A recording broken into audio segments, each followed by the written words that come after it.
ආයිබෝවන් අපි මීට පෙර කතා කරා ලංකාවේ භාවිතා කරන කිරිපිහි පිළිබඳව.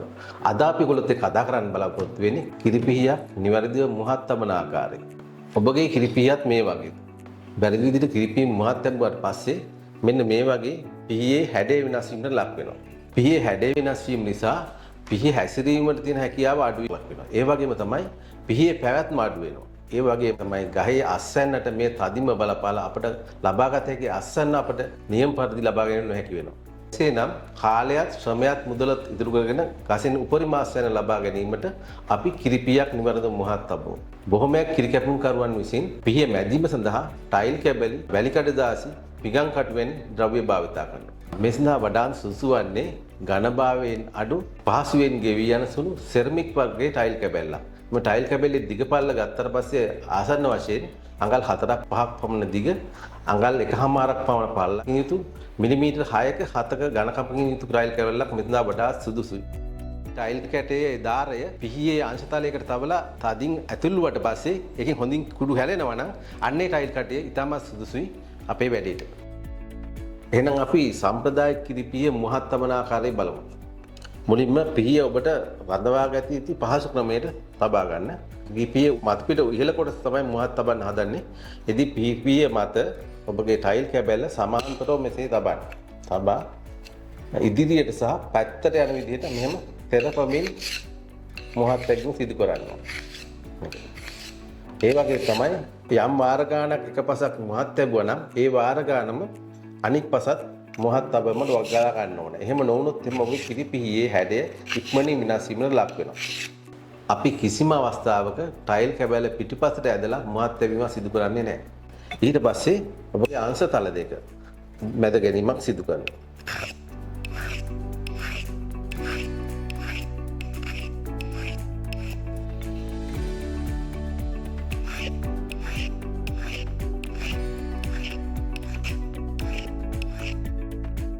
අපි මෙහෙම මුහත් තැබුවට පස්සේ පිහියේ මුහත පත්පතට නැමීමක් සිදු වෙනවා. අපි කියනවා ඒකට පිහියේ දැල්ල කියලා. ඒ දැල්ල කඩා ගැනීම සඳහා පමණ මෙන්න මේ අතට අපි දෙපාරකින් තුන්පාරකින් දැල්ල කැඩීමක් කරනවා. මේ ආකාරයෙන් මේ පිහිය නිවැරදිව මුහත් කරන්න පුළුවන්.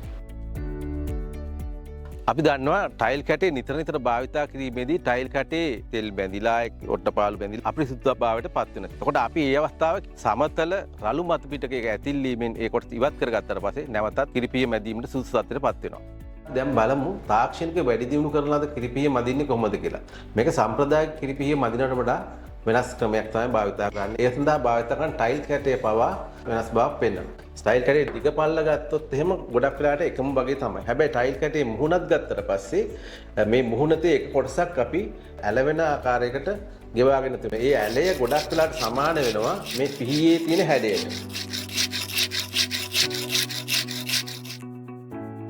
මේ පිහියේ තියෙන හැඩයට සම වෙන විදිහට ගෙවාගත් ටයිල් කැටයක් තමයි අපි මේ සඳහා භාවිතා කරන්නේ. කිරිපිහිය Tamanට පහසු ලෙස තබාගෙන අපි ටයිල් කැබැල්ලේ ඇල කරපු කොටස අංශතලයේ දෙසට යොමු වෙන පරිදි පිහියේ මැදියේ තබා අංශතලයේ දෙසට යොමු වෙන පරිදි සහ ඉදිරියට තෙරපමින් පිහිය මැදීම සිදු කරනවා. ඉන්පසු ටයිල් කැබැල්ල කරවමින් අනිත් අංශතලයේ දෙසට ඉදිරියට සහ පැත්තට බලය යෙදමින් පිහිය මැදීමට ලක් කරනවා. මෙතෙන්දි වග බලාගත යුතු කරුණ තමයි අපි යම් වාර ගානක් වම් පස්සට මැද්දාද ඒ සමාන වාර ගානක් දකුණු පස්ස දෙසටත් මැදීම සිදු කළ යුතුයි. එහෙම නොවුනොත් මේ පිහියේ හැඩයට ලොකු බලපෑමක් ඇති වෙනවා. එහෙම මුහත් තබා ගත්තට පස්සේ ඔයගොල්ලෝ දන්නවා ඇති මේ පිහියේ මුහත කියන කොටස නැමීමට ලක් වෙනවා. ඒ දැල්ල කඩා ගැනීම සඳහා පමණ මෙන්න මේ අතට කුෂ්ටිය පැත්ත හරවලා මෙම් කඩා ගැනීමක් කරනවා.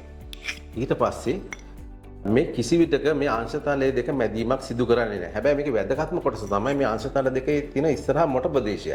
අන්නේ මොට ප්‍රදේශය අර මදින හැම වාර ගානේ මිදීම මැදීමට ලක් කළ යුතුයි. මෙහිදී පිහිතලයේ තියෙන තුඩ කොටස මේ ඇඟිල්ල මත තබලා තුඩු කොටසට ඉහළින් තියෙන මොට ප්‍රදේශය අංශතලයේ මොට ප්‍රදේශය මෙහෙම ගෙවීමකට ලක් කරනවා. පිහියක් මදින හැම විටම මේ දේ කරන්න ඕනේ. එහෙම නොවුනොත් මේ පිහිය ඒකාකාර ලෙස අපිට ගෙවා ගැනීමට නොහැකි වෙනවා. මේ ආකාරය තමයි නව තාක්ෂණයෙන් වැඩි දියුණු කරන ලද කිරිපිහිය මැදීමට ලක් කරන්නේ.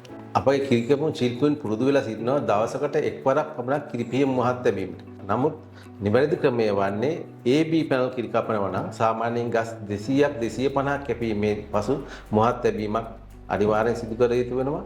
ඒ වගේම CD පැනල් කැපීමේදී ගස් 100ක් 150ක් කැපීමේදී මුහත් තැබීම කරගත්තොත් ඔබට සාර්ථක ලෙස ගහේ අස්වනු ලබා ගන්නට හැකි වෙනවා. කිරිපිහිය කාලයක් තිස්සේ භාවිතා කරනකොට කිරිපිහියේ හැඩය වෙනස් වීමකට වගේම කිරිපිහියේ මුහත ඉක්මනින් මොට වීමට ලක් වෙනවා. මෙන්න මේ අවස්ථාව තමයි අපි කිරිපිහිය නැවත පන්නරේ තබා ගැනීමට සුදුසුම අවස්ථාව.